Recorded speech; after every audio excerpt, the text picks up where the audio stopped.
Okay, so I think a lot of topics in this may be obvious by now from this terrible series of throwaway videos that I'm making.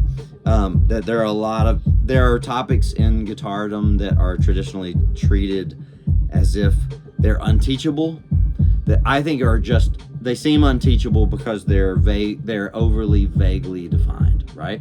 And that if you really very accurately and analytically describe them, what's actually going on, that all of a sudden it becomes pretty obvious, or starts to become obvious, how to incorporate those things. So let's take an example. Playing expressively. Playing expressively is thought of as just some magic property that you, I guess, are born with, or you have, or maybe it comes from practice, but all the millions of people who practice 100 hours a week, they, most of them never get to that point, right? And I think the culprit there is the fact that we always describe it in the vague term playing expressively, when in reality you could define playing expressively in very specific mathematical terminology, very concrete terminology. And here's what it is. This is what playing expressively is, okay? Here, I would stop this, but I've got a little loop that's going. So, playing expressively, what a listener interprets, the concrete activity you can do with your hands that your listeners will interpret as playing expressively. Oh my gosh, he's so emotional when he plays. Is constant randomization of certain categories, right? But from note to note, there's a randomization of a given category from note to note. So let's take an example. Dynamics. If you're playing a line and the volume of your notes is constantly shifting almost at random, people will interpret that as playing expressively. Oh my gosh, he plays so expressively. So there's my loop.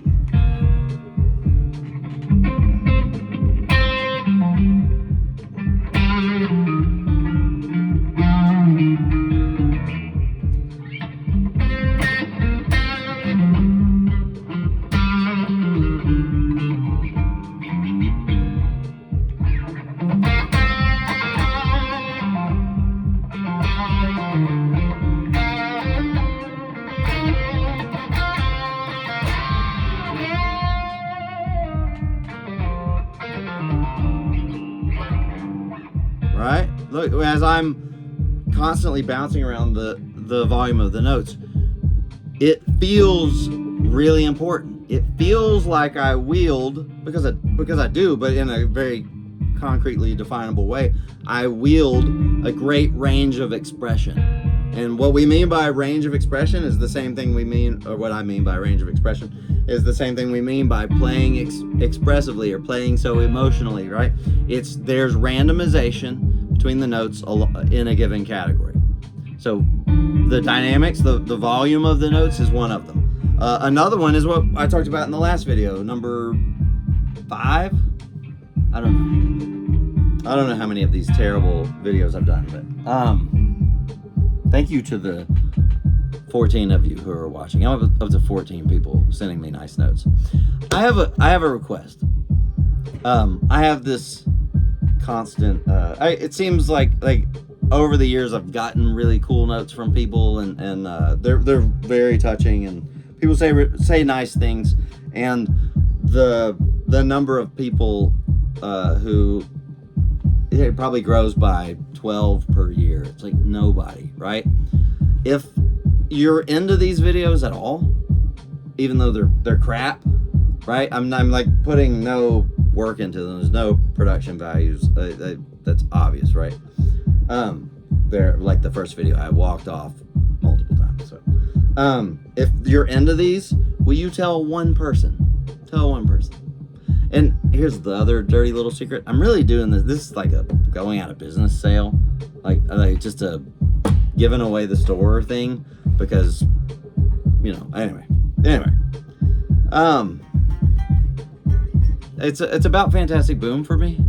If you would go check out Fantasticboom and assume that maybe 1,000 hours of deliberation went into any second of it. If you would go listen to it on those grounds, and maybe the amount of reverb on this word is meant to, mirror the meaning of the phrase, of the lyrics. Listen. If you'll assume maybe I put that amount of thought into it, maybe you'll find something interesting there. So I really think it's music that will meet you on whatever level you're willing, whatever amount of attention you're willing to pay for it. So that's what I ask in return for this crap that I'm putting out right now. Anyway, back to playing expressively. Playing expressively is randomization in given categories. So you heard what it's like when I vary the volume pretty randomly, right? It sounds like very emotional playing, right? Well, guess how you learn to do that? You go home, and especially your right hand, you teach it to vary the volume randomly. It's a habit that you instantiate, right?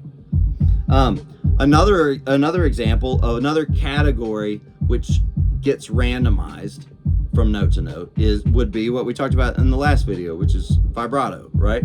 If you're vibrato, there's a range of vibratos that you have, and maybe you lay into certain types of them when you want the note to really kill a man, then and in other ones you kind of back off, so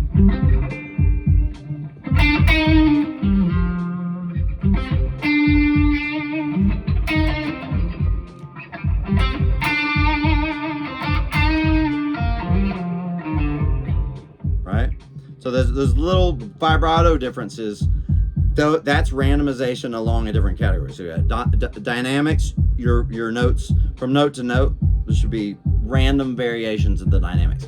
Go home and practice that one until it's habitual. Vibrato, same thing, right? Pushing and pulling on the time, not pushing on the time, but playing on the beat versus kind of pulling back, laying behind, right? You can get this from jazz school, like if you go and really, not jazz school, but just really diving into jazz, really study what a great swing feels like, right? A great swing doesn't feel like, oh wait, I could turn this down. Wait, could I just, all right. A great swing doesn't feel like, bop, bop, bop, bop, bop, bop, bop, bop, bop, bop, bop. It doesn't sound like that's noob swing. A great swing is later and straighter than that. Not all great swings, but the general idea. It's going to be hard for me to snap and sing it, I think, because the one brain is controlling both, and I'm not like a great drummer or anything. So, but bop bop bop bop bop bop bop bop bop bop bop bop bop bop bop bop. I kind of doing it.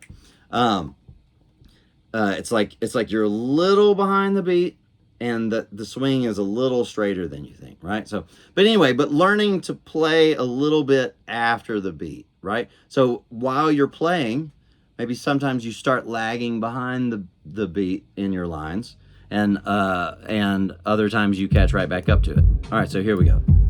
And let's put this back on. So let's say I got right on the beat.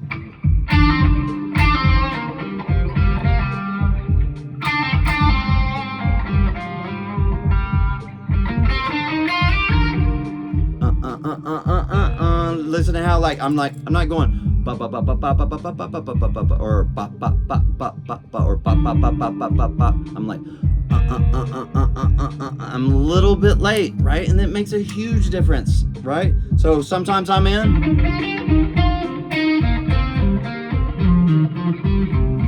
That's right on the beats. Little behind.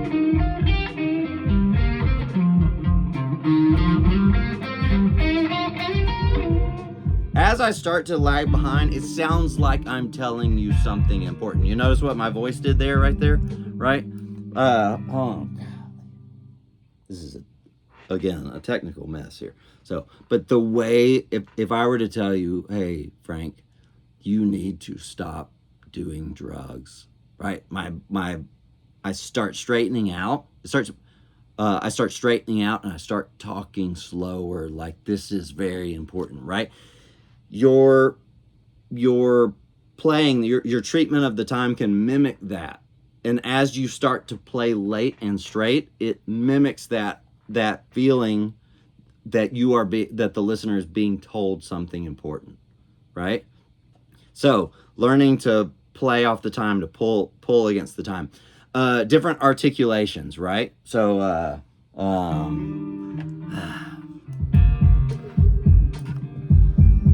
this ain't exactly Rick Beato's show, right? Or different articulations, right?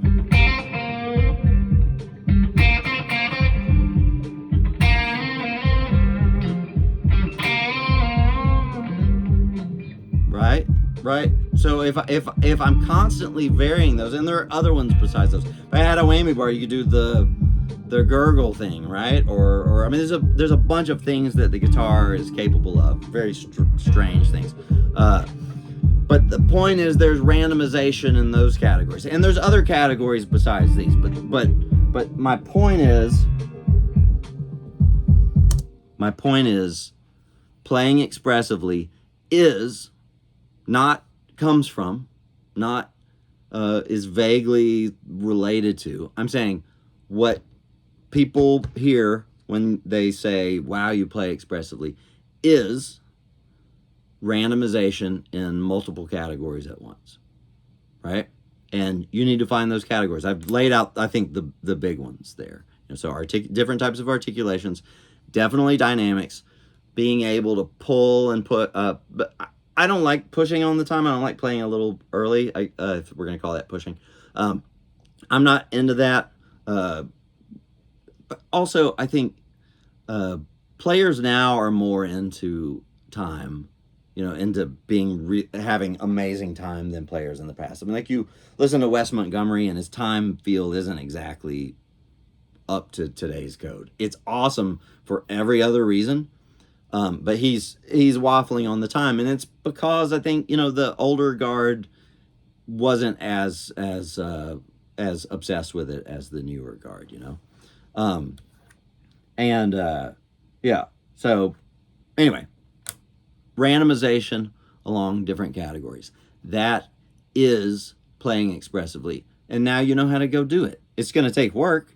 You're looking to do something so many times that it becomes a habit, right? But now all of a sudden it's something that is totally up to, I mean, if you don't have it after knowing what it is, after seeing how to go about making it, then now it's just on you. But you don't have to sit back and wait to decide to find out if you're one of the elect who ends up with very expressive playing. So you can just go make it happen. Bye.